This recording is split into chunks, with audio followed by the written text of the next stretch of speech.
We have Kenya Pipeline Corporation here, which has adopted this site. They started the activities last year. The total area they have adopted is 100 hectares.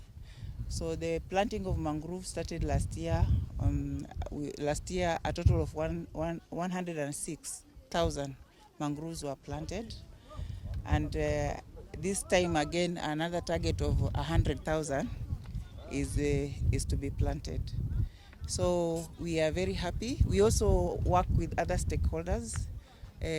Remember, in conservation and management, we have to protect, we have to conserve, and therefore we also rely with other stakeholders like friendly forces, and you can see KDF is here. We also have the Ministry of Interior that we cooperate with very closely. So we are very grateful that stakeholders cooperate with us to manage these mangroves, to plant, to restore. As you can see, the area is very degraded, and I think by 2009, almost half of this area was degraded. So we are happy that since the realization that we need to restore the mangroves, there has been concerted efforts by various stakeholders, the community. You can see here it is the site for Kenya Pipeline Corporation. If you go somewhere else, you'll find that we have Eden working there. You'll also find another site maybe the county government has planted, and you'll find another site just the community has decided to raise the seedlings and then plant. And we are very happy that we are being assisted. Actually, mangroves are very important. It's a very important ecosystem. When you look at the mangroves, the corals in the ocean plus the seagrass rely on the mangrove ecosystem. So it is a very important mangrove ecosystem. And as you can see, if you sit around, you will hear about the blue economy. People talking about the blue economy as the next frontier. So it is very critical in that blue economy, because even it is a breeding ground for fish. If you remove this, in fact, the community normally testify that when it was completely degraded, there was no fish that was reaching this site. So as it gets degraded, the livelihoods of the people are also affected. And the mangroves are also important to protect the shoreline. You know, it is protecting you from the heavy waves in case the waves come in. So it is a very good protective barrier. And it's also good for climate change, because where we are standing, we have very heavy deposits of carbon, and the mangroves also hold a significant deposit of carbon. So they are very good in mitigating climate change and just depositing that carbon. It is normally estimated that they are better at holding the carbon, sequestering carbon by 5 to 10 times better than the terrestrial ecosystem. So you can imagine they are very good and they are very important. So they need to conserve them.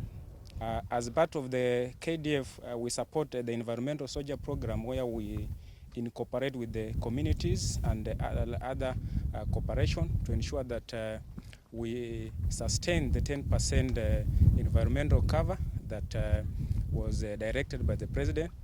And we have achieved that through various cooperation. For example, last year we planted 353 trees in various counties, Nyandarua, Kiambu, and other areas. In fact, inside the barracks, we have also planted trees, fruits, and a lot of seedlings. So we are aligning with the presidential directive as a company to plant 100,000 trees per year. And we are calling on all partners, like anybody who is willing. The world is in a crisis to restore its environment. So we are calling upon all partners, apart from government agencies, the communities, to participate. As we said, our focus per day is 20,000 trees. It's a lot of work, communities here are really, I mean, they need to be celebrated for the work that they are doing. So the more we need to move as a country together, including the school children, the government agencies and the private sector. So thank you. Okay. By names, mimi naitwa Ali Mohammed, ndio chairperson katika Bidii Creek Conservancy CBO. It's a community-based organization working in Jomvu Kuu area, working in the conservation sector of mangroves on this ecosystem. We've been on this ecosystem for at least 8 years, since 2013.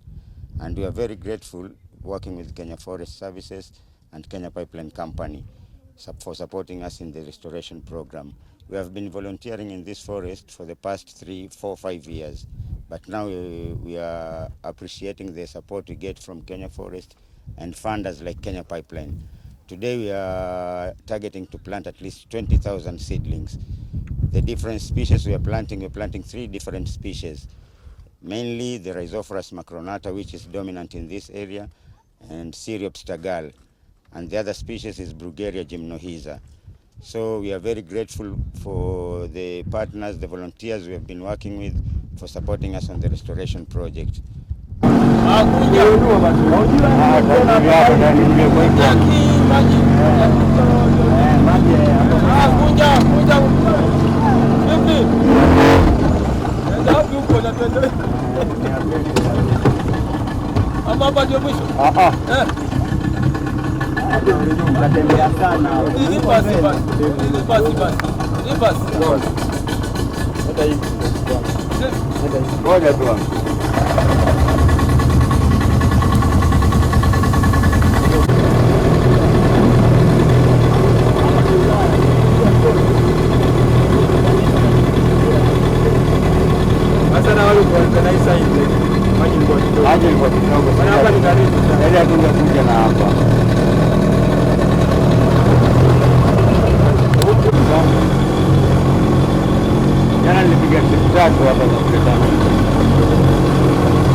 Hapa lakini si ati nikifikia hapa sidi. Hapa na mimi nasimama hapo maji yakanifikia kama hapa. Unaona hata hii mashine imefika juu. Hizi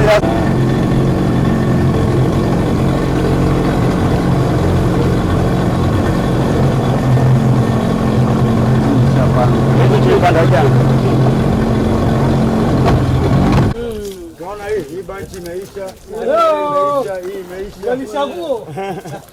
Unaona hizo banchi? Walishaguo. Hello. Jomba. Walishaguo. Hello. Walishaguo na yeye mwenyewe anatakana kuinama. Yeye mwenyewe. Umepanda miti mingapi? Unaenda. Kanyaga ile matiri tatu.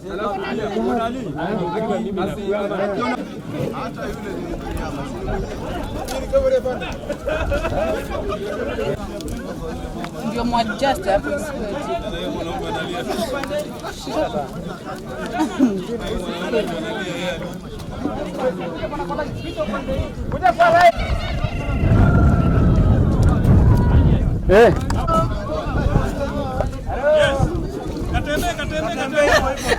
Toya, imekufikia. Basi hapa nenda tena. Toya.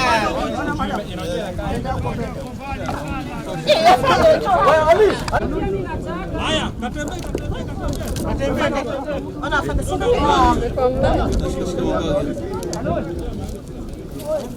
Nani ndio na mturi yako. Kwani umefika mwisho?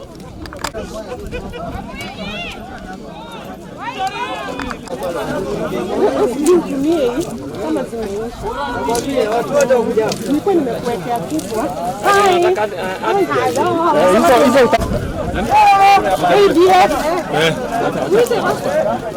But meanwhile,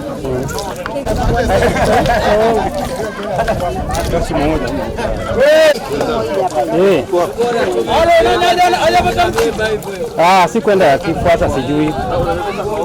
Mwandiga ni Mwandiga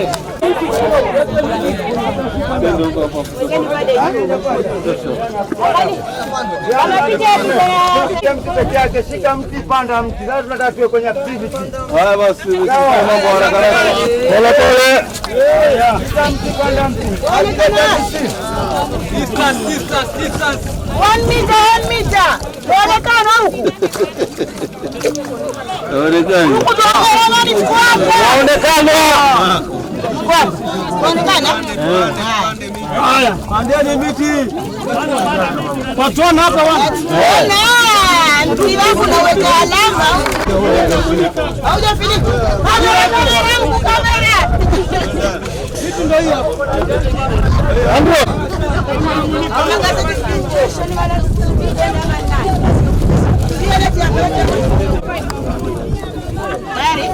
Pandeni.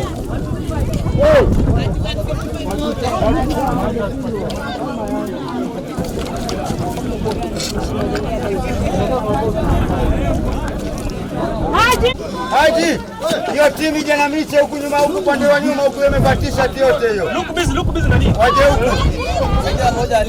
Sister panda, sister. Panda instead. Look busy.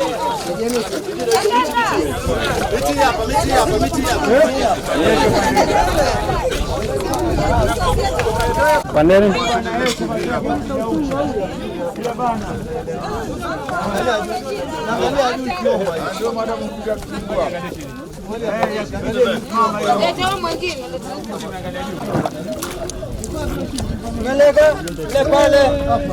Fike huko.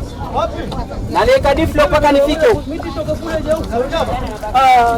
Tukawe na sile baba. Na habari.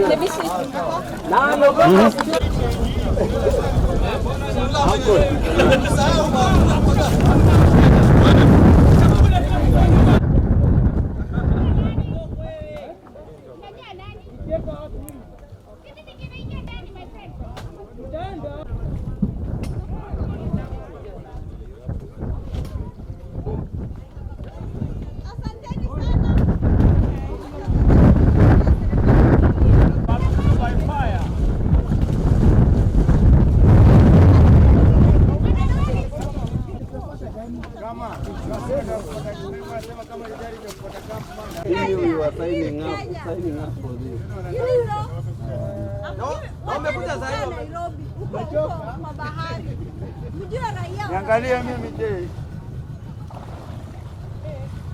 Bandi hapo. Hapo pako sawa hapa.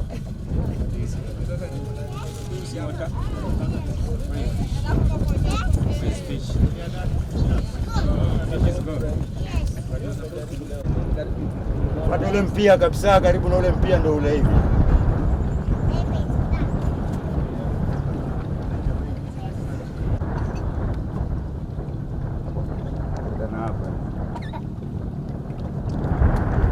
Nimefikia hao jamaa za hiyo maji.